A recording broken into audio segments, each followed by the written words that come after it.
Hi hello అండి అందరికీ నమస్కారం అండి ఫ్రెండ్స్ మనకి ఇప్పుడిప్పుడే ఏపీలోనే డిఎస్సి అభ్యర్థులకు సంబంధించిన మరొక ముఖ్యమైన అప్డేట్ అయితే రావడం జరిగిందండి.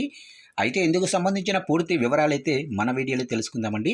వీడియో మాత్రం స్కిప్ చేయకుండా చూడండి ఫ్రెండ్స్, అప్పుడే మనకి పూర్తి సమాచారం అయితే తెలుస్తుంది. ఇంకా ముఖ్యంగా వీడియో కనుక నచ్చినట్లయితే లైక్ చేయండి ఫ్రెండ్స్. లైక్ చేయడం వల్ల మనకు తెలిసిన ఈ ఇన్ఫర్మేషన్ ఇంకొంతమందికి అయితే తెలిసే అవకాశం ఉంటుంది. ఖచ్చితంగా లైక్ చేయండి ఫ్రెండ్స్. ఇక లేట్ చేయకుండా వివరాల్లోకి వెళ్ళిపోదాము. ఇక మెగా డిఎస్సి సర్టిఫికెట్ల పరిశీలనలో కీలక పరిణామాలు చోటు చేసుకుంటున్నాయి. కాల్ లెటర్ల విషయంలోనూ కొంత అయోమయం నెలకొంది. కాగా 16,347 పోస్టులకు గాను 15,340 కాల్ లెటర్లను అభ్యర్థులకు అధికారులు లాగిన్లో ఉంచారు. ఇక శుక్రవారం మధ్యాహ్నం వరకు సర్టిఫికెట్ల పరిశీలన కొనసాగనుంది. అవసరం మేరకు రానున్న 2 రోజులు పత్రాల పరిశీలన చేసి సోమవారం మిగిలిన పోస్టుల కాల్ లెటర్లను విడుదల చేయాలని నిర్ణయించారు. కాగా కొన్ని పోస్టులు మిగిలిపోనున్నాయి. డిఎస్సి నియామకాల వ్యవహారంలో ఆసక్తికర అంశాలు బయటకు వస్తున్నాయి.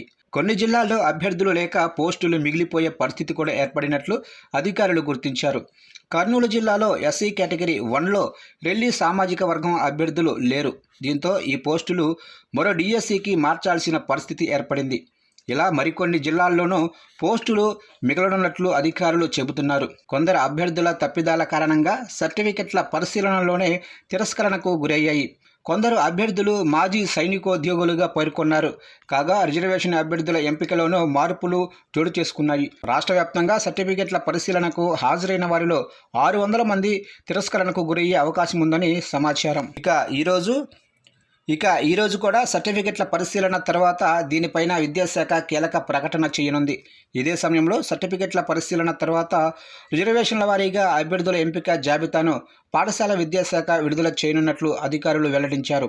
ఇక వారం రోజుల్లో ఈ జాబితా విడుదల చేసేందుకు కసరత్తు చేస్తున్నారు.